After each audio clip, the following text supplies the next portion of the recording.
الصلاة خير من النوم.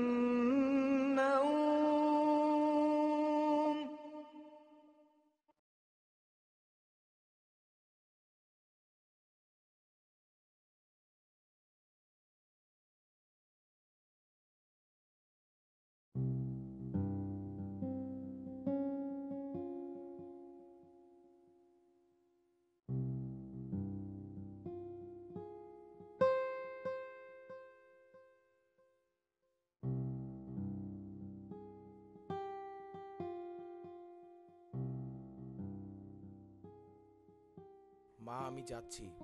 আচ্ছা বাবা, সাবধানে যাস।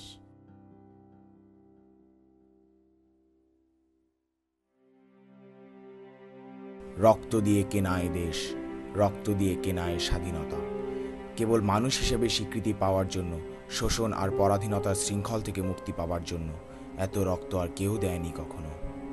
৭১-এ আমরা অর্জন করেছি স্বাধীনতা, একটি স্বাধীন ভূখণ্ড, আমাদের স্বাধীন বাংলা। আমাদের রয়েছে হাজার বছরের ঐতিহ্য, ইতিহাস, সংস্কৃতি। আমরা এমন এক দেশ চেয়েছি যেখানে মানুষের পরিচয় মানুষ হিসেবে। ৭১-এ পরাজিত শক্তি যারা এদেশের আলো বাতাসে বড় হয়ে দেশের মাটির সাথেই বেইমানি করেছে, সেই সব বিশ্বাসঘাতকের স্থান এ বাংলা নয়। কিন্তু তারা এখনো বাংলা ছেড়ে যায়নি। ওরা জ্বালতে চায় উগ্র সাম্প্রদায়িকতার আগুন, আঘাত করতে চায় আমাদের বিশ্বাসে, আমাদের সঙ্গীতে, মুক্তিযুদ্ধের চেতনায়, সকল ভাস্কর্য আর স্থাপনায়। রুদ্ধ করতে চায় ছাড়পত্রহীন সূর্যকিরণকে, যা মনে করিয়ে দেয় ৭১-এ ওদের নিদারুণ পরাজয়ের কথা, হাতের মুঠোয় লেগে থাকার রক্তের কথা। ওরা ভয় পায় আমাদের সংস্কৃতিকে, আমাদের অসীম দেশপ্রেমকে, কেননা ওরা জানে ওদেরকে ক্ষমা করা হবে না। নিজেদের বাঁচাতে তারা আশ্রয় বেছে নিয়েছে ধর্ম। ধর্মপ্রাণে দেশের মানুষকে তারা বিভ্রান্ত করে, মিথ্যে বলে, ইসলামের দোহাই দিয়ে, মওদুদিবাদের মাধ্যমে ইসলামকে বিকৃত করে। একটি মিথ্যে যখন অসংখ্যবার বলা হয়, তখন তা সত্যের মতো শোনায়। তবু সত্যের শক্তিকে অগ্রাহ্য করা যায় না, কেননা দোয়াতের কালি দিয়ে লেখা মিথ্যা রক্ত দিয়ে লেখা সত্যকে লুকোতে পারে না। ওরা ইসলামের কথা বলে, যে লাঠি দিয়ে অন্ধ পথ চলে তা দিয়ে মানুষও খুন করা যায়। ওরা ভাবে টুপি পাঞ্জাবি পরে দাঁড়িয়ে রাখলে এদেশের মানুষ ওদের চিনতে পারবে না। তাদের কেউ হয়েছে মৌলানা, কেউ রাজনীতিবিদ, কেউ বা ইসলামী চিন্তাবিদ। শান্তির ধর্ম ইসলামকে ওরা হত্যার রাজনীতিতে ব্যবহার করে। প্রিয় নবী রাসূল করিম সাল্লাল্লাহু আলাইহি সাল্লাম নির্দেশ দিয়েছেন সত্য ও ন্যায়ের পথে থাকতে। সূরা আল বাকারাতে সাবধান করা হয়েছে ওই সকল মুনাফিকদের সম্বন্ধে যারা মুখে আল্লাহর কথা বলবে অথচ তাদের অন্তরে রয়েছে পাপ এবং মিথ্যা। ওরা ভাবে ওরা মানুষের সাথে প্রতারণা করছে, অথচ তারা নিজেদের সাথেই প্রতারণা করছে।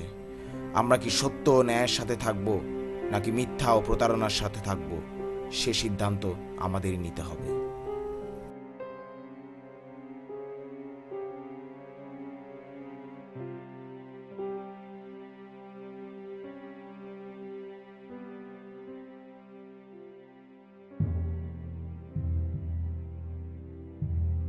রায়ের বাজার বধ্যভূমি, বাংলার শ্রেষ্ঠ মানুষগুলোকে এখানে নির্মমভাবে হত্যা করা হয়েছিল ৭১-এ।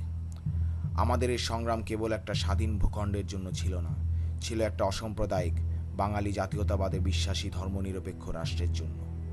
বাংলাদেশের দুর্ভাগ্য এই যে পৃথিবীতে একমাত্র এদেশেই কোনো দল বা শক্তি প্রকাশ্যে স্বাধীনতা সার্বভৌমত্বকে অবজ্ঞা করতে পারে, জাতীয় পতাকা ছিঁড়ে ফেলতে পারে, শহীদ মিনার ভাঙচুর করতে পারে, জাতীয় সঙ্গীতের অবমাননা করতে পারে এবং ৩০ লক্ষ বাঙালি হত্যা ও ২.৫ লক্ষ নারী ধর্ষণের মতো ঘটনাকে তুচ্ছ তাচ্ছিল্য বিদ্রূপ করতে পারে। ৭১-এর বীর যোদ্ধারা, আমরা দুঃখিত, এই আমাদের ব্যর্থতা। আজ যদি বাংলা ও বাঙালিকে বাঁচাতে হয়, তবে মিথ্যের মুখোশ খুলে দিতে হবে, ধর্মের অপব্যাখ্যা বন্ধ করতে হবে, নিজের বিবেককে প্রশ্ন করতে হবে, কোথায় দাঁড়িয়ে আমি, কিসের জন্য এ লড়াই, কেন, আর এ চেতনার জন্য বারবার ফিরে যেতে হবে ৭১-এ।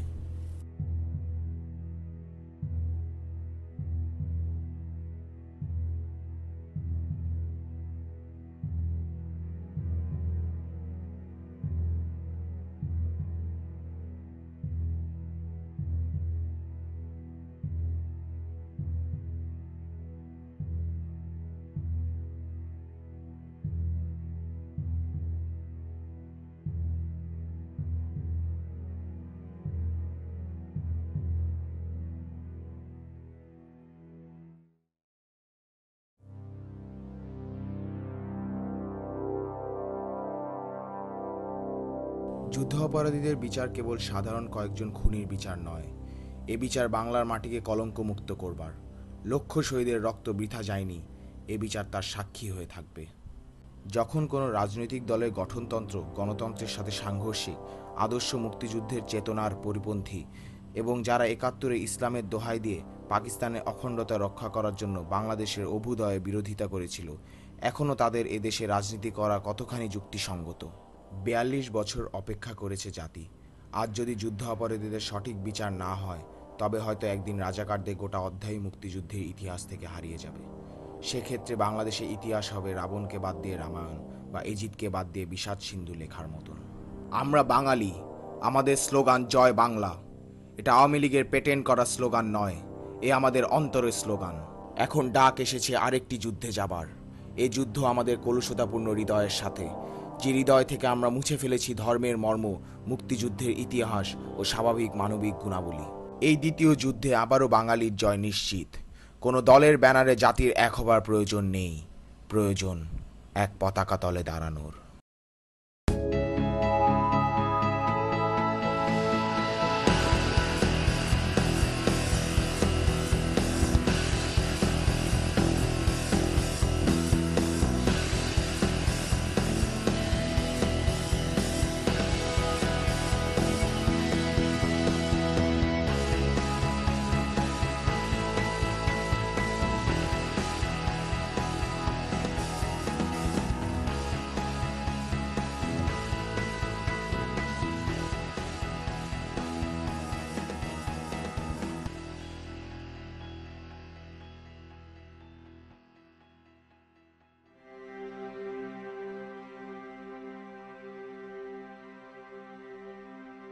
একাত্তরের যুদ্ধ জয়ে রেখেছিল যারা বাজি প্রাণ, যারা অস্ত্র হাতে বুক চিতিয়ে দিয়েছে আত্মদান, তারা ফিরে এসেছে বাংলার বুকে। এই ১৩তে বইছে ওরা তোমার আমার রক্তে, আমার শিরায় শিরায় গাইছে ওরা জয়গান।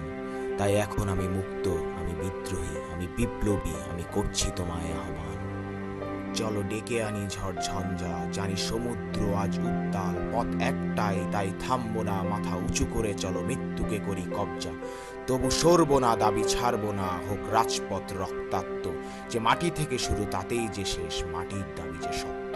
ধর্ম নিয়ে ব্যবসার কোরআনের অপব্যাখ্যা, আর কতদিন সেই এক চাল, আজ জেনে গেছি নীল নকশা। তোরা কাপুরুষ, তোরা রাজাকার, তাই ঢাকতে তোদের লজ্জা, কত চালবোল বিভ্রান্তি, কত ধোঁকাবাজি আর মিথ্যা।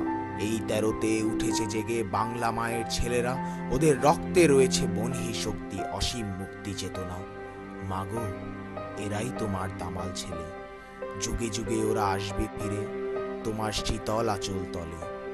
ঠাই দিও মা তোমার কোলে, ঠাই দিও।